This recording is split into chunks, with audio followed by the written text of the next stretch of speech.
Hello everyone, Diana Rankin here with your first week of the new year.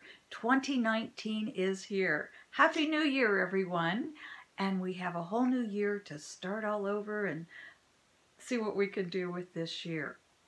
We're going to have some predictions, but I also want to let you know we are going to have, I started this at the end of last year to give you ways of putting more joy in your life. So I will give you a process on this one. And the one I turned to earlier is on page 77, and it's week 32. Look at your plate. So we're not doing these in order. We're just kind of picking them up. And I'm not going to, it's a 3-page story and process. I'm going to give you the shortened version here on the video. We're also going to, of course, get a message from one of my other books. This is by Philip, My Spirit Guide, where each page has a different wisdom on it. And we'll get that later in the video. I want to start with saying thank you for all of you who are here with me today, for all of you who have told your friends about me, for those of you who make comments. I do read them, and I'm so grateful to be able to be in your life, so thank you. What I do before I make these videos is I always sit down with Philip, my guide, and I say, okay, Philip, what is it we want to say this week? And this was in the middle of the night, Thursday, when I wrote this. It is now Saturday, late afternoon. It's the first chance I've had to actually sit down and make the video. So what I'm going to do, though, is just pretty much read this, what Philip gave me in the middle of the night, Thursday night. That's going to be easier than just remembering it all. So here we go. This will be a bumpy week with what seems like stops and starts. Erratic weather patterns continue, shifting to produce blizzards and storms in areas that have known no mercy this year. Another wildfire is breaking out on the northwest coast, while winter settles in the Midwest and along the east coast. Cooler than normal temperatures plague the south. The U.S. government's shutdown will end, but not until later in the week or even early next week. And I'm even wondering if it's going to go past that. My sense is it is, but Philip is usually right. So we'll put both of those in there. The threats will be flung far and wide with little regard for those who are hurt, unfortunately. The unfortunate is my editorializing. The New Democrats will be effective in the House, but not as much as they'd like and not as quickly. Patience will be called for this week. It is a week where each person must examine their own lives to look at any inner turmoil that must be dealt with and resolved. The timing is running out to do so. By this I mean a major transformation is taking place in the world. Each person must decide where they stand. Those who stand in righteousness over others will fail. Those who live with truth will be given truth in their lives. This will produce a sense of peace and joy in their hearts and in the hearts of many, even during tumultuous times ahead. I want to reread that.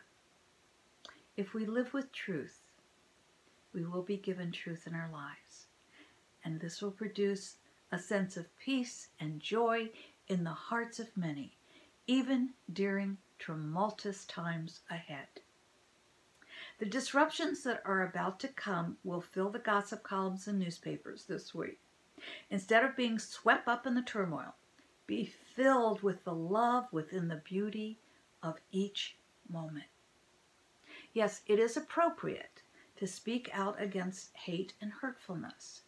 At the same time, though, recognize many voices will go unheard except to be heard only by those with aligned hearts as well as ears. It is a week to accept turmoil as the norm, but let it wash off you as you stand in peaceful calm. This is love. So we thank Philip for that information, and we pass it along to you. It is a time, as we've said, to shed the old, let go of it with 2018, and let us pass into 2019 with joy, with peace. It's going to so be needed in this year. This is going to be a tumultuous year. It's going to be a tough year to get through. But it's going to be a year that we have the opportunities to rise above the ugliness, to rise above the divisions, and create peace in our world. Create love by our acts and our kindness to others. Now, I did promise you also another way of showing how you can create joy in your life. And the title is Look at Your Plate. You know, we all have a little too much on our plates these days. And so if you look at your plate, I'd like you to think about making a couple of lists before the week even begins. One list of what you absolutely must do, and the other list, and on that absolutely must do, put a couple of fun things on there as well.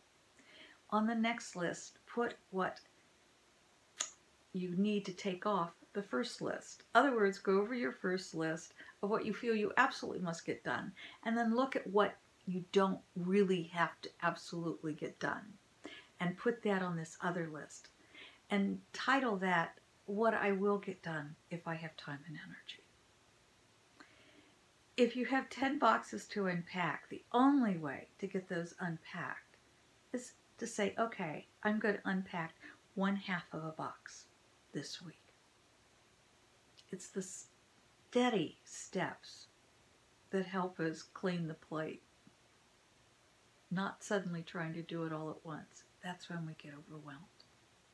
And that's stress, and that stress leads to unhappiness. And, you know, our job, my friends, is to add joy to our lives so we can then add joy to the world.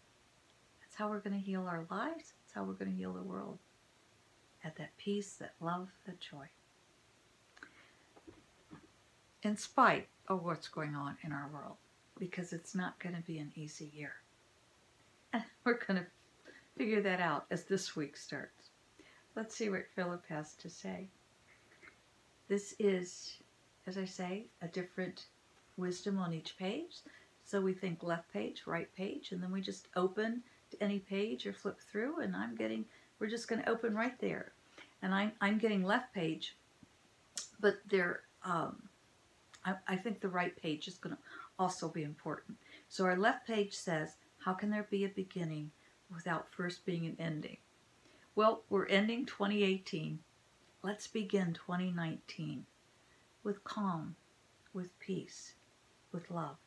I can't stress enough. I can't stress enough how that's going to be necessary in the coming weeks and months and year. It does no good to just sit around and complain about it. Let's get out there and do those acts of love for one another. You know, I say it does no good to complain about it, but that's not to say suppress it. That's not to say hide it.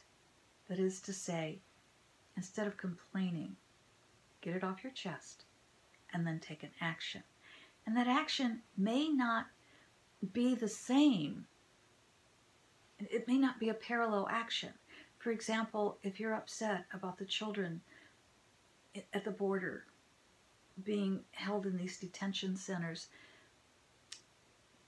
it may not, a direct action would be to perhaps give money to the organizations that are trying to help. That's a direct action. An indirect action might be smiling at that child that's ready to cry, sitting in the cart at the grocery store behind you. Or being kind to your own children, or to a neighbor's child, or a relative's child.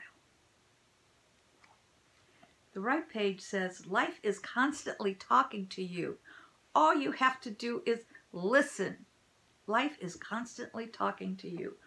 All you have to do is listen. Oh, my friends, that is so true. All we have to do is listen. because those signs of what we need to guide us are everywhere.